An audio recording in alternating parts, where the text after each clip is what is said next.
कहूँगा। मुझे जानकारी मिली है कि 3 डीएम 3 एसपीओ को लखनऊ से मुख्यमंत्री कार्यालय से निर्देश गए हैं कि जो समाजवादी पार्टी का कार्यकर्ता बूथ तक न पहुंच पाए, मैं अपने कार्यकर्ताओं से अपील करता हूं और साथ में चुनाव आयोग को भी अपील करता हूं कि चुनाव आयोग ये देखे कि सब वोट डालने जाएं, और अपने कार्यकर्ताओं से अपील करूंगा कि कोई भी रास्ता अपनाएं और वोट डाल के आए। क्या कहेंगे इस चरण के लिए सर? देखिए, जिस तरीके से हर चरण चला जा रहा है, जनता का गुस्सा भारतीय जनता पार्टी के खिलाफ बढ़ता जा रहा है और साथ में चरण तक भारतीय जनता पार्टी के खिलाफ जनता का गुस्सा साथ में आसमान पर होगा। इनके पास महंगाई का कम करने का कोई रास्ता नहीं था। इन्होंने महंगाई बढ़ाई, बेरोजगारी बढ़ाई, किसान को संकट में डाल दिया। और यही शहर है जिसमें निवेश के लिए बड़े बड़े मेलों का आयोजन हुआ, G20 यहाँ हुआ, इन्वेस्टमेंट मीट यहाँ हुई, डिफेंस एक्सपो यहाँ हुआ, लेकिन जमीन पर क्या पहुंचा? न नौकरी न रोजगार। और जिस तरह का काम सरकार ने किया है, आज जान को भी खतरा हो गया। जो वैक्सीन लगवाई उससे जान को खतरा, और ये संविधान के भी पीछे पड़े हैं। जान के पीछे तो पड़े ही पड़े हैं, संविधान के पीछे भी पड़े हैं। इसलिए बहुजन समाज के लोग और तमाम वो लोग जो संविधान में आस्था रखते हैं, संविधान के प्रति पूरे समर्पित हैं, वो संविधान बचाने के लिए एकजुट होकर के इस भारतीय जनता पार्टी के खिलाफ मतदान करने जा रहे हैं। कल कन्नौज में भी मतदान है और चौथे चरण के मतदान है। 400 पार पे जा रहे हैं, क्या लगता है? ये कोई 400 पार नहीं, ये 400 पार इसलिए नारा दे रहे थे क्योंकि संविधान बदलना चाहते हैं, लेकिन अब ये 400 पार बोल ही नहीं पा रहे हैं। इसीलिए इनकी भाषा, व्यवहार और जो शब्द बोल रहे हैं भाषणों में वो बदल गए हैं। इन्होंने दूसरों के लिए गड्ढा खोदा था, आज उसी गड्ढे में कूद गिर गए खुद। इन्होंने जो नेगेटिव नैरेटिव क्रिएट किया था, आज वो अपने ही नैरेटिव के शिकार हो गए। जो इनका नेगेटिव नैरेटिव था उसी के ही शिकार हो गए। और याद रखें, कहावत वही है कि जो गड्ढा दूसरों के लिए खोदता है वो एक दिन खुद उस गड्ढे में गिरता है। आज मुख्यमंत्री जी ने बोला, है जी को हटा दिया जाएगा केजरीवाल। ये क्या होगा कल किसी को नहीं पता, लेकिन ये निश्चित है कि दिल्ली वाली सरकार जा रही है। सर, अपील क्या करेंगे? मैं चौथे चरण के तमाम मतदाताओं से अपील करूंगा कि अगर पुलिस प्रशासन रोके तब भी आप वोट डालने जाना। ये चुनाव आयोग हमेशा इस बात के लिए प्रेरित करता है कि ज्यादा से ज्यादा वोट डालें, लेकिन इधर हमें देखने को मिला है कि बीजेपी जब से हताश हुई है, जनता ने उसके खिलाफ मतदान किया है, तो वो पुलिस और प्रशासन को आगे कर रहा है और पुलिस और प्रशासन से वोटिंग रोक रहे हैं। संभल में हमने देखा, बदायूं में देखा, रामपुर में पहले देखा।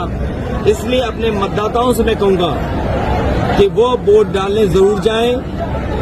वोट की अगर रोकें तो वहीं धरने पर बैठ जाएं या कोई रास्ता ऐसा अपनाएं, कम से कम वोट डालने जाएं, क्योंकि सरकार अब जो वोट डालने जा रहे हैं उनको रोकना चाहती है।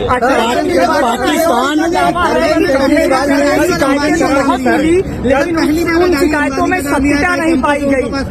कल चौथे चरण कभी बंटवारे में झगड़ा हो जाता है, इसलिए नाम ले लिया जाता है। शिकायतों पर कहा था कि कोई भी शिकायत सत्य नहीं पाई गई। नहीं, मैंने तो ये देखा कि जब कभी कभी चोरी के सामान में बंटवारा ठीक से नहीं होता है तब भी झगड़ा हो जाता है। इस चुनाव में आपने देखा होगा कि पाकिस्तान और मुसलमान को फोकस कर रहे हैं लगातार। इसीलिए कह रहा हूँ, जिन लोगों ने अपना नेगेटिव नैरेटिव क्रिएट किया, जिन्होंने नकारात्मक राजनीति की और जो कहावत अपनी है तो जो दूसरों के लिए गड्ढा खोदते एक दिन खुद अपने गड्ढे में गिरते। अरविंद केजरीवाल ने कहा प्रधानमंत्री तीसरी बार नहीं बनेंगे। नहीं, प्रधानमंत्री तो नया बनेगा और इंडिया गठबंधन सरकार बनाने जा रहा है। सर, कल वोटिंग होनी है, उससे पहले मुख्यमंत्री जी बोल रहे हैं कि अब हम जो है 4 जून के बाद हम जो माफिया हैं, जो अपराधी हैं, उनकी संपत्ति जो है और उनकी जो तमाम जो संपत्तियां अपराध मुक्त कर देंगे, माफिया मुक्त कर देंगे। ये जो जनता है उसमें इनका बंटवारा करेंगे, उनको देंगे। ये मुख्यमंत्री जी ये बताएं कि जो पेपर लीक हो रहे हैं, जिनसे 60 लाख बच्चों का जीवन अंधकार में डाल दिया, 60 लाख बच्चों का मतलब हुआ अगर माँ बाप को जोड़ दें तो 60 लाख गुणा 3 1 करोड़ 80 लाख और 1 करोड़ 80 लाख अगर हम भाग दे दें 80 लोकसभाओं से तो वो 2,25,000 वोट हर लोकसभा में खत्म हुआ है। ये सरकार बताए कि पेपर लीक वाले आखिरकार बीजेपी के क्यों थे और जहां से पेपर लीक हुआ वहां बीजेपी की सरकार थी। पेपर लीक बड़ा मुद्दा है जो नौजवानों की नौकरी छीन ली, इन्होंने आरक्षण छीन लिया।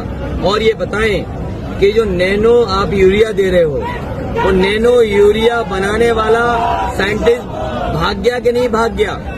और फिर आपकी सरकार में जो पैसा वसूली हुई है इलेक्टोरल बॉन्ड के नाम पर, आप बताओ इलेक्टोरल बॉन्ड के नाम पर पैसा वसूला गया नहीं वसूला गया? इनसे इलेक्टोरल बॉन्ड के बारे में पूछो तो चक्कर आने लगता है। बाजार से इलेक्ट्रोल मांगते हैं कि इलेक्ट्रोल ले आओ तभी चक्कर ठीक होंगे। बताओ इलेक्टोरल बॉन्ड ने इनका बैंड बजा दिया कि नहीं बजा दिया? तो इलेक्टोरल बॉन्ड में जो लाखों करोड़ रुपए लिए हैं इन्होंने, और फिर आपका हमारा बुखार पैरासीटामोल गोली से 500 mg में ठीक हो जाता था। जब से बीजेपी की सरकार आ गई 650 में बुखार ठीक हो रहा है। इसका जवाब क्या है बीजेपी के पास? और जो मोटरसाइकिल 50,000 रुपए की थी, बताओ 1 लाख रुपए कर दी नहीं कर दी? ये सिपाही पुलिस वालों का अगर वेतन बढ़ाया तो महंगाई पे वसूल लिया नहीं वसूल लिया मोटरसाइकिल से पैसा? और गाड़ियां जो आप लोगों ने कभी खरीदी होंगी वो दुगने की हो गई नहीं हो गई? आपके कैमरे दुगने के पैसे के हो गए कि नहीं हो गए? और वेतन वही रहा आपका। इंडिया गठबंधन उत्तर प्रदेश में कितनी सीटें ला रहा है? अभी तो आप माहौल देख रहे हैं लगातार। हर लोकसभा में 2,25,000 वोट इनका कम हो गया। एक में लड़ाई है 79 जीत रहे हैं। Thank you sir.